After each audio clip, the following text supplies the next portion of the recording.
10월 4일 금요일 새벽 예배에 주께서 주신 은혜의 말씀 호세아서 3장 1절에서 5절의 말씀 우리 서로 번갈아가며 읽도록 하겠습니다. 여호와께서 내게 이르시되 이스라엘 자손이 다른 신을 섬기고 건포도 과자를 즐길지라도 여호와가 그들을 사랑하나니 너는 또 가서 타인의 사랑을 받아 음녀가 된 그 여자를 사랑하라 하시기로 내가 은 15개와 보리 한 호멜 반으로 나를 위하여 그를 사고 그에게 이르기를 너는 많은 날 동안에 나와 함께 지내고 음행하지 말며 다른 남자를 따르지 말라. 나도 내게 그리 하리라 하였노라. 이스라엘 자손들이 많은 날 동안 왕도 없고 지도자도 없고 제사도 없고 주상도 없고 에봇도 없고 드라빔도 없이 지내다가 그 후에 이스라엘 자손이 돌아와서 그들의 하나님 여호와와 그들의 왕 다윗을 찾고 마지막 날에는 여호와를 경외함으로 여호와와 그의 은총으로 나아가리라. 아멘. 할렐루야. 오늘 저희들 호세아서 3장 1절에서 5절 말씀으로 오늘 새벽 예배 말씀을 우리가 나누도록 하겠습니다. 호세아서는 하나님의 사랑, 언약 이 단어로 분명하게 주제가 정해져 있는 그런 성경의 한 권의 책이면서 또 하나님에 대한 이해를 가장 깊은 이해를 전하고 있는 책 중에 하나라고 저는 생각을 합니다. 호세아 예언자는 주전 8세기에 북이스라엘에서 활동하였던 예언자입니다. 북이스라엘의 호세아가 활동했던 시기는 북이스라엘이 참으로 어려운 시기를 지내다가 정말 잠시 하나님의 은총을 입어서 그 나라가 부강하고 또 번영하는 아주 짧은 시기, 우리가 흔히 여로보암 2세라고 하는 그 왕이 통치할 때의 시기 때에 활동했던 예언자입니다. 그 시기에 하나님께 주신 은혜를 깊이 알고 또 하나님 앞에 더 충성되는 북이스라엘 백성이 되었으면 너무 좋았겠지만 그 하나님께서 주신 그 은혜, 하나님께서 주신 사랑임을 잊어버리고 또 알지 못하고 오히려 그 편안하고 부유함을 자신의 쾌락을 즐기고 다른 신을 섬기며 풍요로움을 누리는 쪽으로 그 하나님의 사랑의 결실을 활용했던 북이스라엘의 아픈 모습이 있었던 시기입니다. 그때의 이 모든 것이 하나님의 은총에 의한 사랑의 결과라는 것을 북이스라엘 백성들에게 알려주시기를 하나님께서 원하시면서 그들에게 보냈던 예언자가 하나님의 사람이 호세아입니다. 실은 웬만하면 하나님의 말씀을 들을 수 없는 북이스라엘 백성이 되어 있었기에 하나님께서는 말이 아니라 호세아의 삶으로 북이스라엘 백성들에게 메시지를 전하셨죠. 그것이 이제 그 유명한 그의 아내, 그 음란을 일삼는 아내를 계속해서 용서하고 다시 데려오면서 끊임없이 사랑하는 호세아의 삶을 통하여서 북이스라엘에게 메시지를 전하기를 원하시는 방법을 쓰신 겁니다. 호세아는 유명했던 사람이었던 것 같습니다. 그래서 호세아가 무엇을 하는지 많은 사람들에게 관심이 있었고 그의 삶은 정말 신문에 크게 이슈가 될 만큼 아주 기이하고 또 특이한 행동과 선택이 계속되어지는 사람이었던 것 같습니다. 당시 북이스라엘의 가정은 여성이 다른 남자 좋다고 음행하고 또 다른 남자에게 떠나면 거기에 대해서 용서하지 않는 것이 일반적인 상황이었던 것 같아요. 그러다 보니까 호세아가 끊임없이 자기 아내를 용서하고 음행을 일삼고 정말 타락되어진 여자로 전락되어지는 자기 아내를 끝까지 사랑하고 용서하고 다시 데리고 오는 이 모습은 정말 특이하고 또 굉장히 눈에 띄는 모습이었던 것이 확실합니다.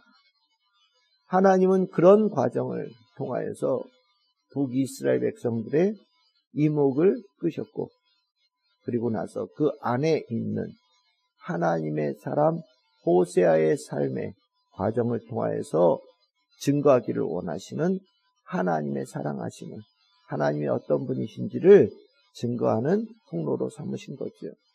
하나님, 우리는 이렇게 표현합니다. 하나님 같은 분 없다. 정말 하나님 같은 분 없다. 왜 하나님 같은 분 없냐? 하나님의 사랑하심이 정말 세상 그 어디에서도 만날 수 없는, 우리가 경험할 수 없는 사랑의 하나님이시기 때문에 우리는 하나님 같은 분 없다라고 고백하고 표현합니다.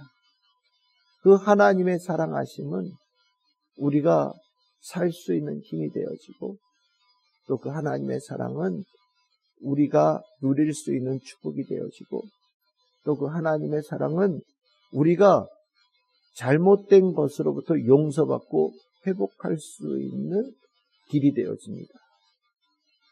하나님의 사랑이 없으면 우리는 시작도 할 수 없었고, 하나님의 사랑이 없었으면 우리는 어떤 것도 진행할 수 있는 길도 없었고, 하나님의 사랑이 없었으면 우리는 진작에 망하고 쓰러져서 좌절할 수밖에 없는 삶이었는데, 하나님이 시작도 하게 하시고 또 모든 것을 이끌어가기도 하시고 결실을 맺어주기도 하시고, 더 나아가서는 정말 용서받을 수 없는 큰 죄를 지음으로 인하여서 이제 모든 것이 끝날 수밖에 없는 자들도 다시 시작하고 다시 하나님의 사랑받는 자로 일어설 수 있게끔 만드는 모든 것들이 하나님의 사랑에 있었다.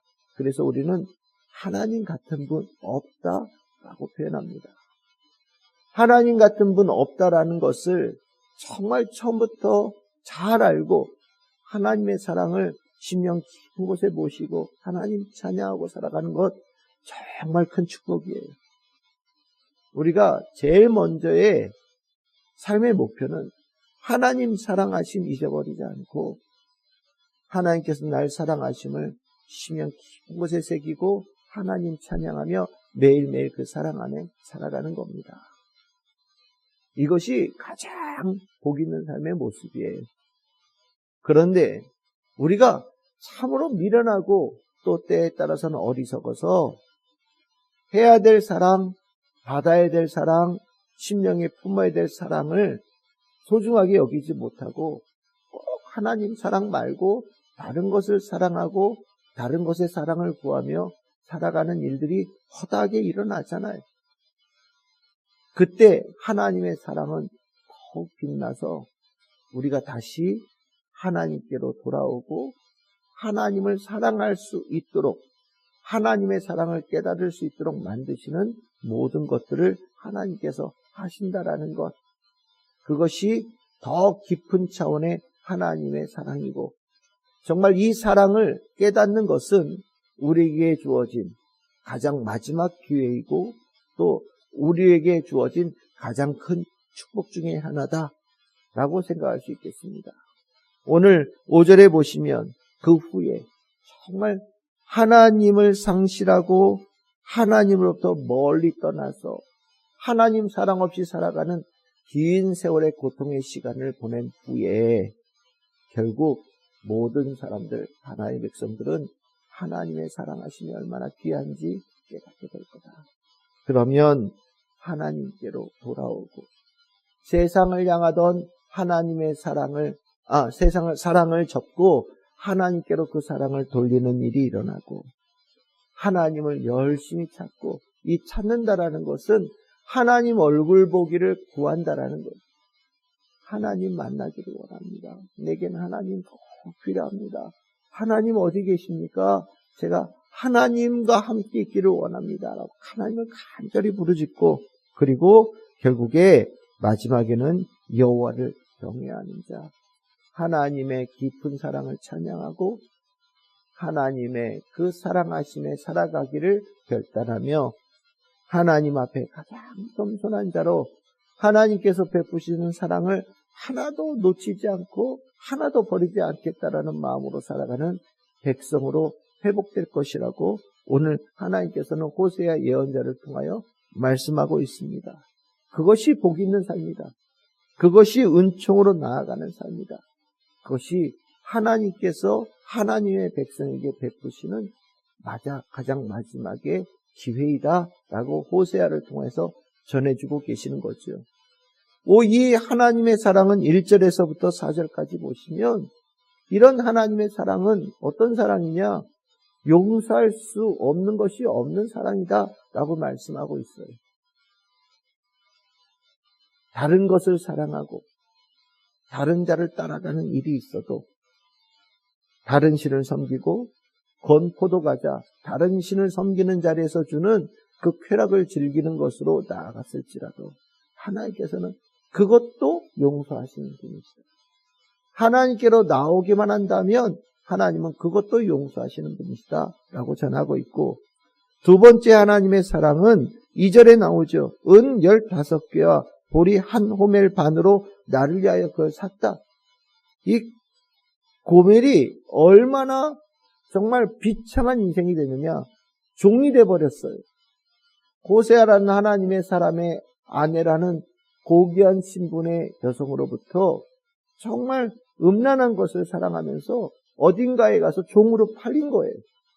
그 종의 값이 은 15개, 그리고 보리 한 호멜 반, 보리 한 호멜 반이 은 15개입니다.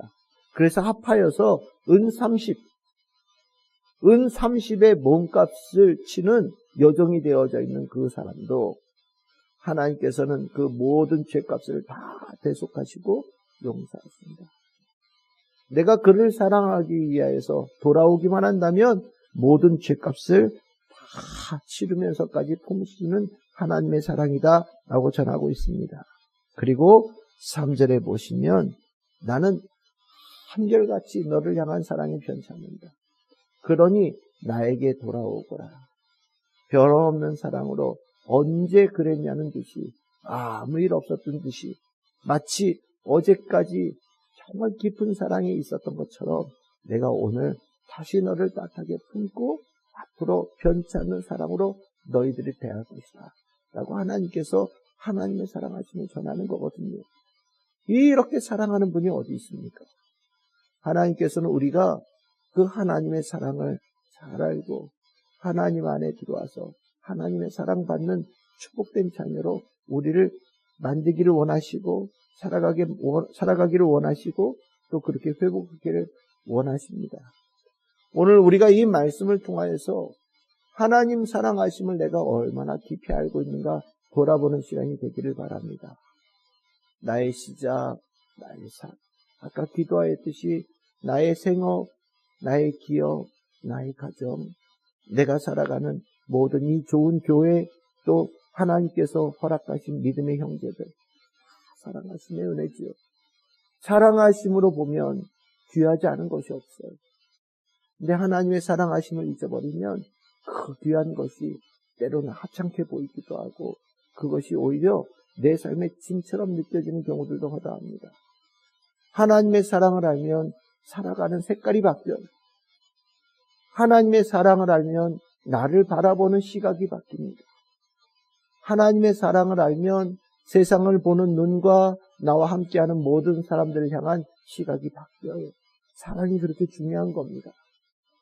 우리의 눈에, 우리의 마음에 하나님의 사랑 깊이 담아서 나를 바라보는 눈도 바뀌고 세상을 바라보는 눈도 바뀌고 나와 함께하고 있는 모든 이들을 향한 눈이 바뀌어서 내 사랑하는 가족들, 우리 사랑하는 믿음의 형제들, 교회, 일터, 내가 살아가는 모든 과정들을 향한 모든 것이 주의 사랑의 눈으로 아름답게 볼 수 있고 축복의 눈으로 볼 수 있고 그것을 누릴 수 있는 우리 참 즐거운 게 모든 성도들 되기를 축복합니다. 오늘 우리 살아가는 모든 성도들의 삶에 주의 사랑하심이 가는 곳마다 크게 보이고 더 깊이 새겨지는 축복의 날 되시기를 주님의 이름으로 축복합니다.